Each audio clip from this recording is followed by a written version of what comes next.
The test is divided into 4 sections. All the recordings are played once only. Section 1. Look at questions 1 to 5.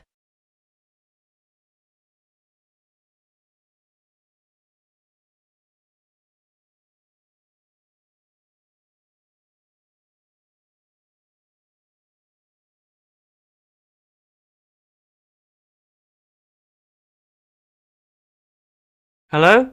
643-8186. Hello, I'm ringing about the room you have advertised. Oh, yes.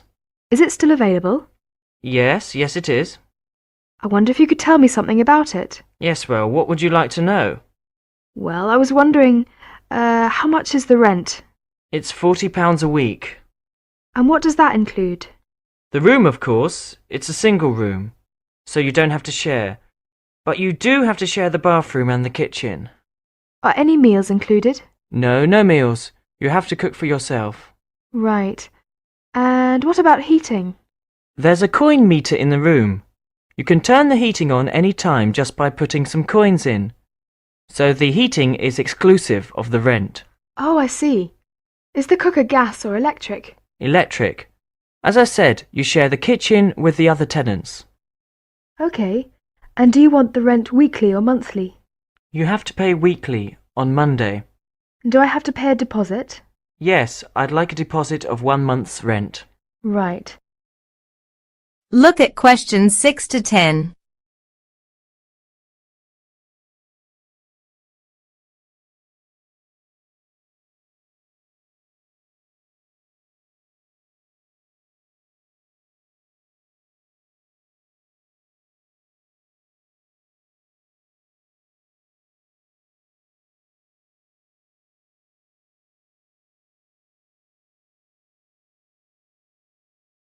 That sounds fair enough. Are there any particular rules that I have to keep to? Well, guests should be out by 11 o'clock. We don't really like to say that, but, well, we've had a lot of trouble, so we have to. Uh-huh. Is it quite near public transport? Oh, yes, 5 minutes to the tube station. And the bus stop is just round the corner. The buses into town run every 10 minutes or so. Lovely. It sounds great. When is the room available? It'll be available from the 2nd of April. That will be next week then. Good. Do you think I could come and have a look at it this evening? Yes, of course. Do you have the address? No, I don't. Could you tell me where it is? All right. It's 34 Church Road, Highgate. How you'll be coming? By tube. Good. It's very close to Highgate Tube Station. It's near the post office, opposite the school. I see. I think I know it now. Can I come about 6 this evening? Well, I might not be back at 6. So let's say 8. Is that okay? Fine. Oh, could you tell me your name? Greta Faulkner. Sorry, the line's not good. Could you say it again? Greta. Greta. I'll see you around 8 then. Goodbye. Bye-bye. You have some time to check your answers from 1 to 10.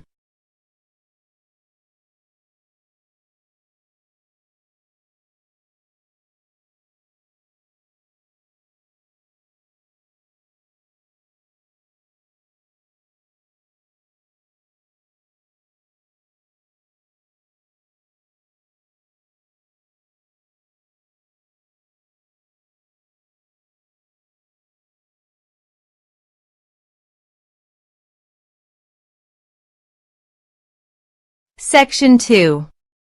Look at questions 11 to 18.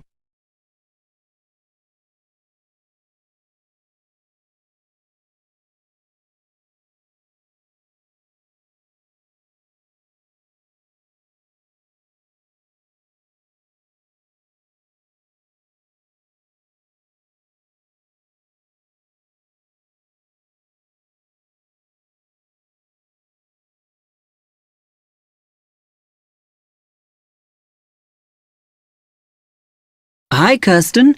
Have you heard about that architecture conference in Oxford at the end of the year? Yeah, I saw the leaflet on the notice board. As it's my final year, I ought to try giving a paper, but I've got no idea how to go about it. Oh, I think you should go for it. I did one last year. It's quite straightforward.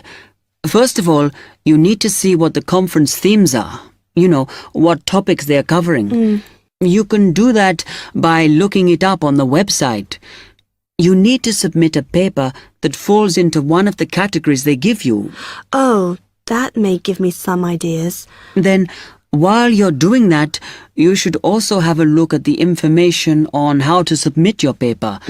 The rules, if you like, such as the length. It's important you follow those. I see. And then I suppose the next stage is to start writing it up. I'd like to use it as an opportunity to propose some future work, but I understand it must be based on current work.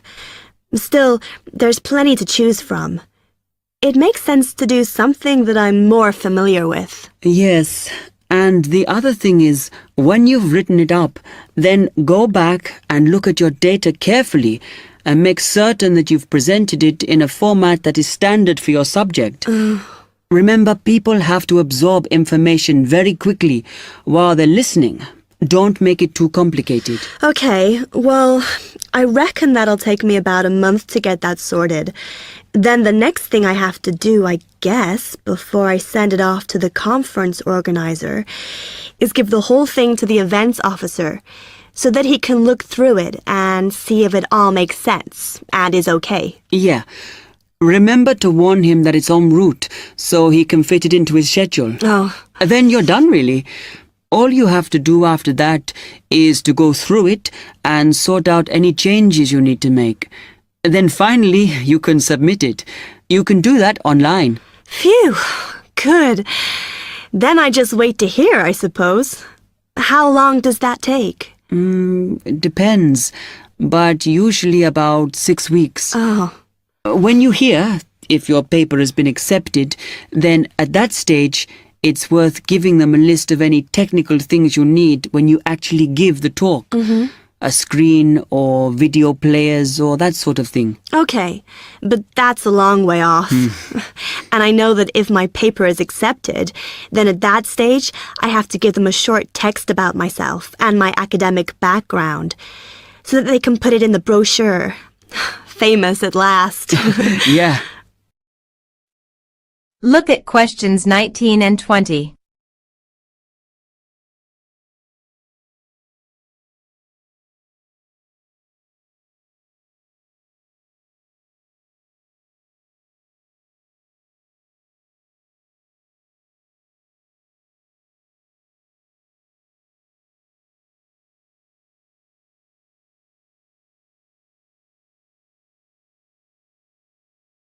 Well, I've got to get a couple of things sorted if I'm going to get this paper completed. Have you got enough data? Possibly. I'd like to reinforce some of it, though, so I thought I'd send out some more questionnaires. I was looking at that thesis that Angela wrote last year, and she said you need a sample of over 100 to be sure of your results. I think some of this year's postgraduates are doing some of the same stuff as you on buildings.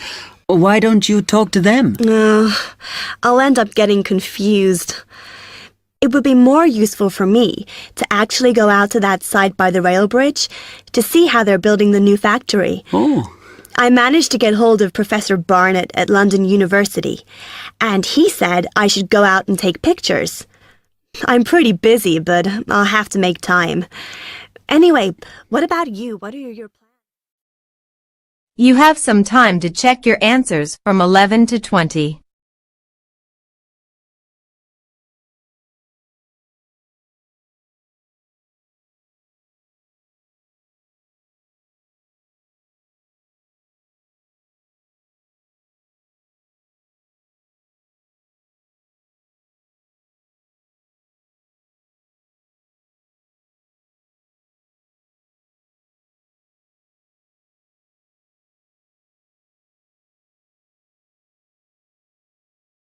Section 3.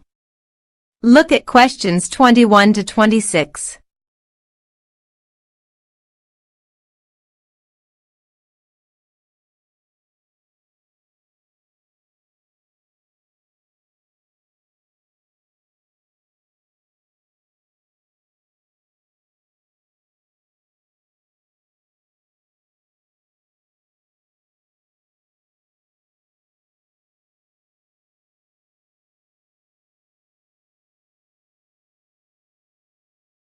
So, Brad, what did you think of the article on group work? Oh, hi, Helen.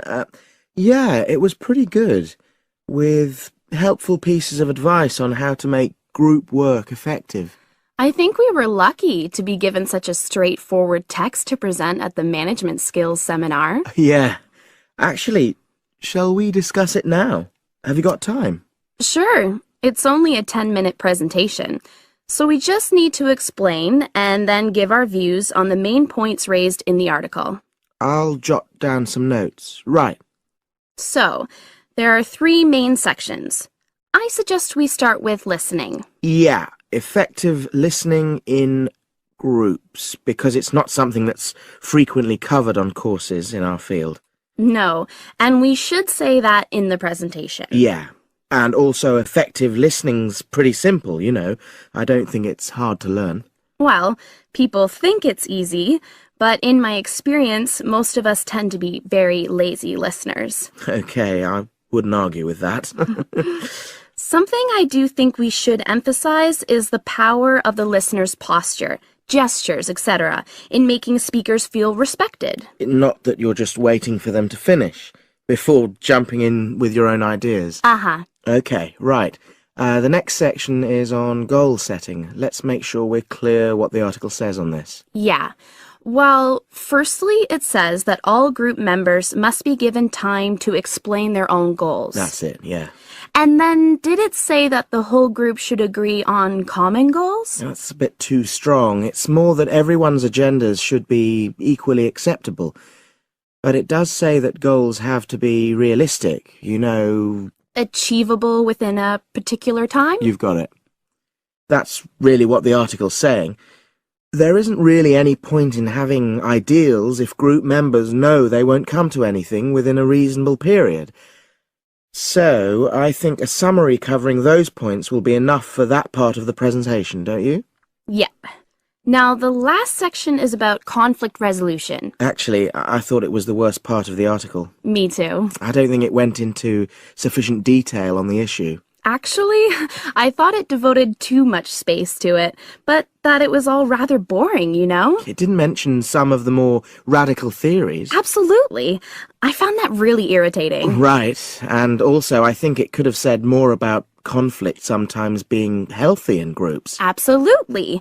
It just mentioned rather glibly about how we should avoid thinking of winners and losers, and that quick resolution of conflict is always desirable. Without explaining what these terms mean? Well, it gives quite detailed definitions, but doesn't develop a proper argument. Right.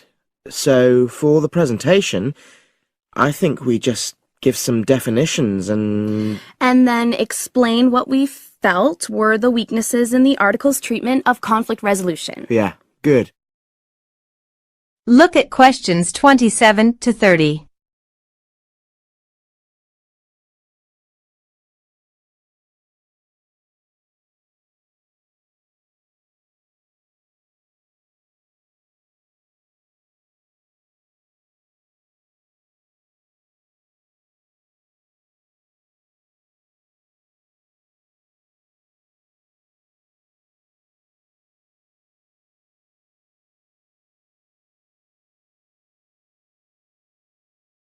So, let's think about what we have to prepare for the actual presentation.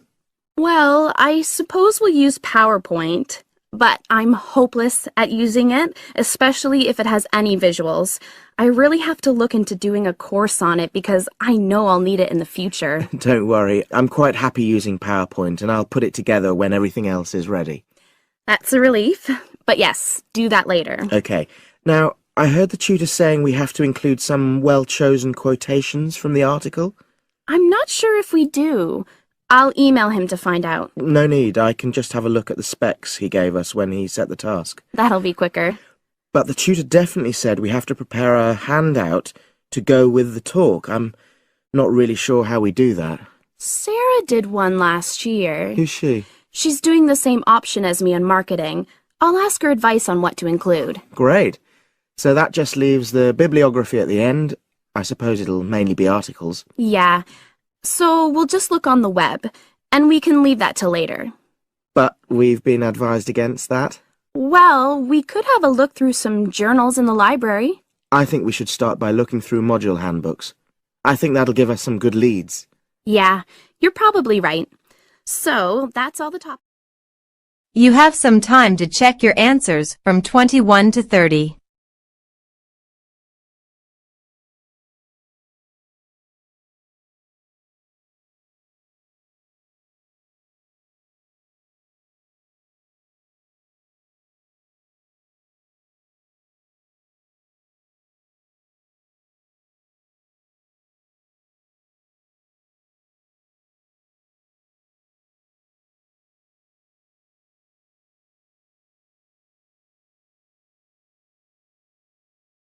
Section 4. Look at questions 31 to 40.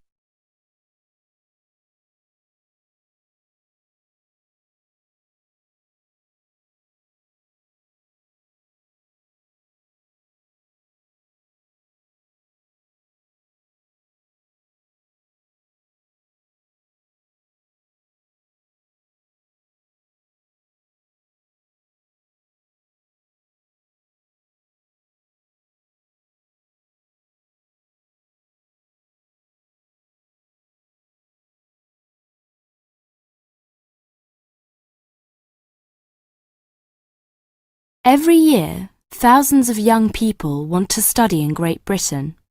They come from a range of backgrounds and have varying expectations of what their study in the country will be like and how to apply to the university. Today, I'd like to talk on universities and colleges in Britain. There are 45 universities, 30 polytechnics, and about 1,000 major technical, commercial, education, and art colleges in the UK. Last year, There were over 251,200 full-time students in universities, of whom almost 10% were from overseas. A total of nearly 276,350 students attending full-time courses in establishments of further education, and about 130,270 in colleges of education. University first degree courses in arts and sciences are normally of 3 or 4 years duration, and, with very few exceptions, students are not admitted for any shorter period of study. The academic year normally extends from October to June and is divided into 3 terms. Information about courses and entrance requirements should be obtained by writing direct to the university at least 12 months before the proposed date of admission. All applications for admission are dealt with by the university's Central Council on Admissions, the UCA, to which all candidates seeking admission to a full-time internal first degree course or a first diploma course of more than 1 year's duration must apply. Full details of the admission procedure are to be found in the UCA Handbook, How to Apply for Admission to a University. A copy of this handbook and the standard application form should be obtained from the UCA at P.O. Box 28, Cheltenham, and Gloucestershire, GL 501HY. The application form must be returned to the UCA by a stated closing date, usually in December, October for Oxford and Cambridge. The UCA will continue to send application forms to universities for consideration at their discretion for a limited period after the 15th of December. But candidates are strongly advised to ensure that their application forms reach the UCA by the stated closing date to help their chances of selection. Candidates who fail to obtain a place in the initial selection period are automatically put into the clearinghouse scheme in June-July, when these candidates' application forms are again sent to those universities which still have vacancies. Students from the following countries should send their application forms to the UCA via the Overseas Student Office of their own country in London: Bahamas, Brunei, Cyprus, Ghana, Guyana, India, Luxembourg, Singapore, Tanzania, Thailand, and Uganda. Graduates of a university in Britain or overseas who wish to take another first-degree course should approach the university concerned to inquire whether it wishes them to apply direct or through the Central UCA scheme. Now, let's turn to transfer. It is very rare for a student who has begun a first-degree course at one university in Britain to transfer to another British university with a view to completing it there. And there is no provision for the automatic granting of credit for university studies already undertaken. Students who have already completed some university-level study should make inquiries directly with the individual university. To be considered for admission, a candidate must show that his earlier education has qualified him to enter the course and that he speaks, writes, and understands English sufficiently well. The usual minimum qualifications for entry to a first-degree course in a university are good passes in the General Certificate of Education, the British School Leaving Examination, either 3 passes at ordinary level and 2 advanced level, or 1 at ordinary level and 3 at advanced level. A certificate which gives admission to a university in the candidate's own country will be taken into consideration for admission to a British university, but a university may still require passes in some subjects of the GCE, or an equivalent examination. It should be noted that possession of the minimum entrance requirements does not guarantee admission. Selection is competitive, and each application is judged on its merits. The British Council offices overseas and the Schools Council, 160 Great Portland Street, London W1N 6LL, are prepared to offer advice on the acceptability of specific overseas qualifications in place of the British General Certificate of Education. A copy of the original certificate and, where appropriate, an approved translation should accompany all inquiries. You have some time to check your answers from 31 to 40.